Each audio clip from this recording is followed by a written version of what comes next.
Mga tropa kids, medyo hingi lang akong dispensa rin sa mga pinagsasabi ko kay Kanor na nakaraan. Kasi hindi nakapagsalita ako ng hindi maganda eh. Hindi talaga ako sanay magsalita ng mga gano'n, mga gonggong, tanga, mga bobo. Hindi ko na ulitin yan. Kasi habang pinapanood ko yung video ko, parang ano rin ako eh, parang asiwa din ako eh. Mamaya, nanonood ang anak ko, kasabihin, anong nangyari kay Papa? Ganun na. Kaya ayoko nang ulitin. Kaya Kanor, paalam ko lang sa'yo. Hindi ko na ulitin sa yung mga ganong salta. Kakaano pala yan? Tataka ako sa inyo, bakit kayang-kaya nyo magsalta ng mga ganon eh. Samantalang hirap pala, ano pala, sama sa pandinig. Para nakaka-ano ng pagkatao. Kaya mga tropa kids, pasensya na. Hindi ka na ulitin yun, hindi na kayo makapagsalta. Mahirap pala maging balahura. Hindi kaya ng konsensya. Sila, ba't nakukonsensya lang ganun? Mambalahura sila. For real talk na ako. Tropa kids ha. Kung naulitin yun. Kaya Kanor, kung gusto magkausap tayo ng matino, tigilan mo yung mga pambabalahura. Hindi pala maganda. Pangit. May paparinig ako sa'yo tungkol sa collaboration. Ito kay Bopil. Hiniram ko yung cellphone ng miss ko. Kapala na to. Ayaw nga eh. Sinusundan-sundan nga eh. Ito, pakinggan mo to ha. Ay lahat guys, ayan, mega lang shout out sa inyo lahat. At dito, ito yung opinion ko lang. Opinion ko lang para sa kaalaman na lahat patungkol po dito sa ginawa ni Egypta. Dito kay Carla at kay David. So, ngayon ay may nakita ako na thumbnail ni Teacher M. At doon po ay kakapanayamin, i-interviewin, kukunan ng pahayag, or sa madaling salita ay Kita niya? Narinig niyo ba? magbibigay linaw itong si Egypta sa Karaba, sa channel po ni Teacher N. Hindi ako sa kumukontra. Ay, mabuti ka, Nora. Dahil ang Karaba ay Kalingap Radyo Balitaan. So mag-update ng mga kaganapan. Ako ay hindi kumukontra ano man yung mga gusto nilang mangyari. Pero ito guys, dahil sa ginawa po ni Egypta na siya ay isang anti-Kalingap. Hindi ba? Ang sabi ni Kuya Bal noon, bawal makipag-collab or makipag-ugnayan sa hindi kalingap sa ngalan ng ating galawan bilang tayo ay mga reaktor or kayo ay nag-update dyan sa Karaba na hindi naman kalingap, isa po yan sa rules, bawal makipag-collab. Ito ay may tuturing na isang collaboration. Negative or positive man ang inyong pinag-uusapan at ito ay isang anti-kalingap, hindi po ba't yan ay hanggang sa ngayon ay rules po yan na umiiral. Eto. Ano? Narinig mo, Kanor? Kuha mo yung cellphone mo. Narinig mo yan? Paano mo masasabi ngayon hindi ka nakikipag-collab kay Pikwa? Yan, si Bopil na mismo nagsabi. Opinion ko lang to. Hindi ako hindi Ano, ako ngayon? ayon. Paano mo masasabi na hindi ka nakipag-collab kay Pikwa? Hindi po ako sumasang-ayon. Dahil nakaraba, Kalingap Radyo Balitaan. Ano masasabi mo ngayon? Si Teacher Eya nag-i-reflect sa liwanag. Di ba ganun ang ginagawa mo? Nakikipag-ugnayan kay Pikwa? Sabi ni Bopil, pag nakipag-ugnayan ka sa... Si Ganda Kelly, si Berador, Kapag nakipag-ugnayan ka sa anti-kalingap, collaboration yon. Ano yung pinagsasabi mong hindi collaboration? Ano yung sinasabi mong hindi ka sumusuway sa rules ng kalingap na bawal makipag-collab? Bakit natin? Bibigyan ng chance. Kunin mo to. Di ba? Ano sinasabi mo doon? Kapag kapwa mo kalingap, may umalis sa kalingap na kapwa kalingap, umalis, tapos kinalaban ng kalingap, tapos nakipag-ugnayan ka sa kanya, yun ang sabi mong collaboration. Kalinaw-linaw nung sabi ni Bopil, pagka anti-kalingap, dating anti-kalingap yan eh. Dating binabalahura niya ng kalingap eh. Diba? At tapos hanggang ngayon, hindi pa rin siya kalingap. Na nakikipag-ugnayan ka sa kanya. Kalingap ba si Pikwa? O di ba Team Berador yan? Team Kalingap ka? Ayan. Sa mismong bibig ni Bopil nang galing. Sasabihin mo sa akin hindi collaboration yan. Sige nga, magpaliwanag ka.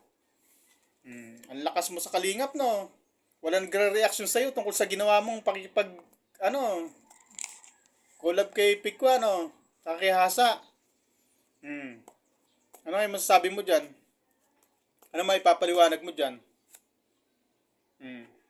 Muna ako kasi lalamig. Ano, Pikwa? Ay, Pikwa tuloy. Ano, Kanor? Simula ngayon, hindi ka na makakarinig ng mga masasamang salita sa akin kasi napakinggan ko. Pangit. Lalo pag napanood ng anak ko yon. Ako, kung ano isipin ng anak ko. Anong asawa ko. Dahil alam mo lang, hindi ako ganun. Kaya nga, hindi ko na ulitin.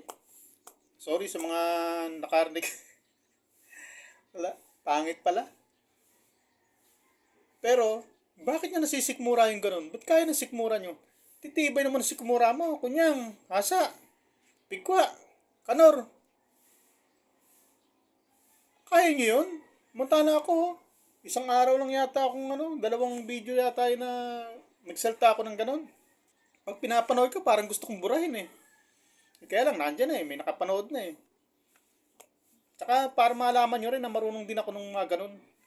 Kaya lang, talagang hindi ko ginagamit yung mga ganun salta. Kasi, lalo pa dito sa social media,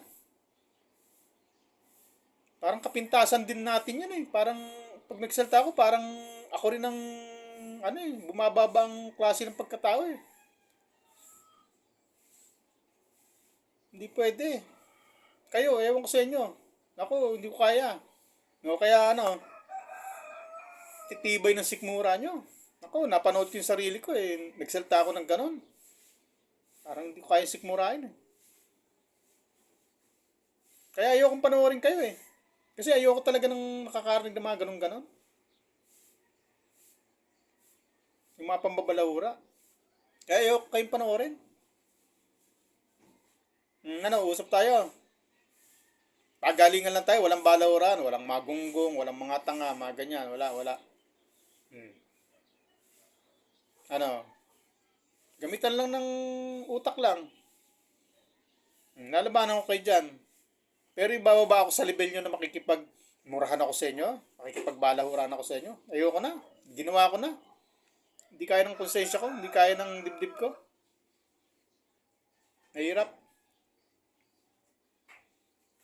Parang nahihiya ako para sa sarili ko eh. Nagsasalta ako ng gano'n sa social media. Hindi ko kaya. Parang nakaka-insulto sa pagkatao. Pero kayo kayang-kaya nyo, no? Ang galing nyo, titibay na sikmura nyo, no? Lalo ka na kunyang kababae mong tao. Sabagay, sabi, bakla kang araw. Ritokada ka lang. Ito kami sabi niya na sila. Kasi alam mo naman, social media to. Kung ano yung lumalabas yun lang, pag-uusapan natin. Ikaw, Pikwa. Sikmura, kaya na sikmura mo yan. Nandiyan pa babae, asawa mo. Tapos mga anak mo, liliit. Kaya sasabihin nila sa'yo pag nagkaisip na yung mga yan. Napanood mga video mo, ang ganyang klaseng bunganga meron ng papa nila. Ako parang hindi ko muna papanood sa anak ko yun. Sana huwag mapanood. Babawalan ko. Kasi kakahiya. Parang nakakababa ng pagkatao. Kaya pasensya na yung mga tropakis ko dyan. Ano, Kanor? Paano mo sasagutin niya yun? Si Bopil. Narinig mo mismo sa bibig niya. Ngayon, matagal ng reactor yan si Bopil ha. At matindi yan. Pero alam niya tungkol doon. Ang pinagtataka ko lang, bakit alam niya pala yun? Na bawal makipag-collab. Alam niya pala yung ganun salita. Alam niya yung ganun rules. Bakit hindi ka napapansin? Hindi ka nila na-reactionan. Siguro, mismo sa Kalingap, hindi ka sikat, no? Mismo sa Kalingap, hindi ka pinapanood ng kapwa mo Kalingap. Kasi kung napapanood ka ng Kalingap, Dapat napanood na rin ako ng mga reactor ng Kalingap eh. Yung sa ginagawa mo eh.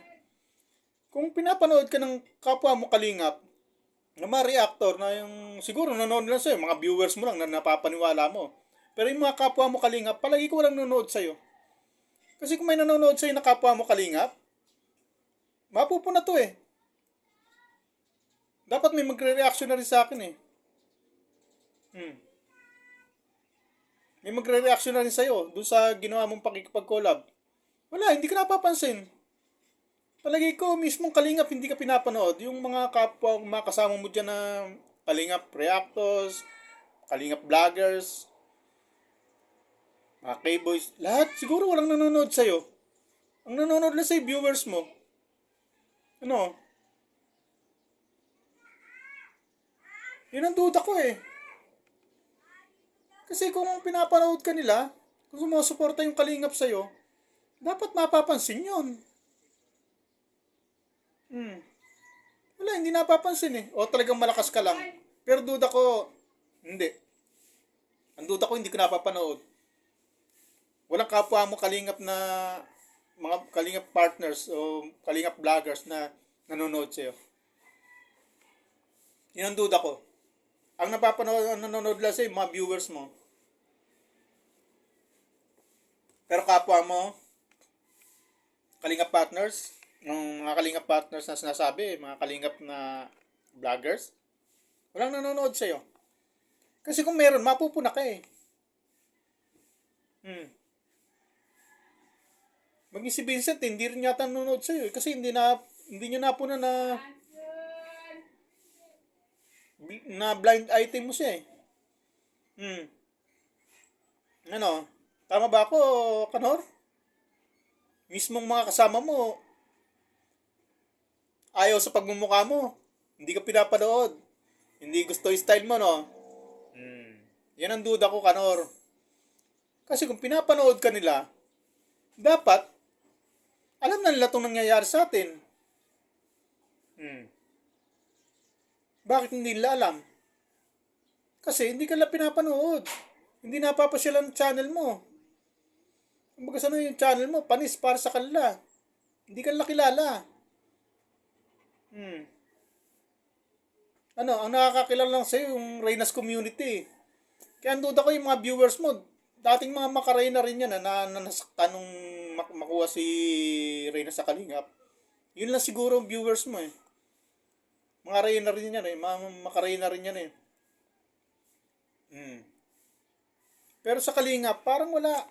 Hindi ka kasali. Ako kasi umalis ka na dyan. Hindi ka naman lang gusto. Mismong mga kasama, hindi ka gusto. Kasi wala nanonood sa yung Kalingap, yung duda ko. Kasi kung may nanonood sa iyo nga, mapapansin ka eh. Yung nangyayari sa atin ngayon, bakit hindi nila kilala? Dapat kilala na nila ako eh. Na bumibira sa iyo eh. Na ano eh. O mapapanood mga kapwa mo Kalingap. Sino ba yung kaaway mo na yan? Sino ba yung pinagigilan mo na yan? Dapat kilala na nila ako. Eh hindi pa rin nila ako kilala eh. Ibig sabihin, hindi nanonood sa'yo. Oh, walang suporta sa yung Kalingap. Ikaw lang sumisiksik dyan. Parang may ibang grupo ka eh. Ano? Ba't hindi ka nila kilala? Ba't hindi nila alam nangyayari? Hindi nila alam na nakikipag-collab ka na kay Pikwa. Oh, dapat napansin na nila yun eh. Kahit si Derek, kahit si Jubiliton, dapat mapapansin yan eh. Wala eh. Hindi ka yata pinapanood eh. Ano? Kilala ka ba sa Kalingap? Kalingap ka ba talaga? Pinagmamalam mo na Kalingap ka. Eh, parang hindi ka naman nila kilala.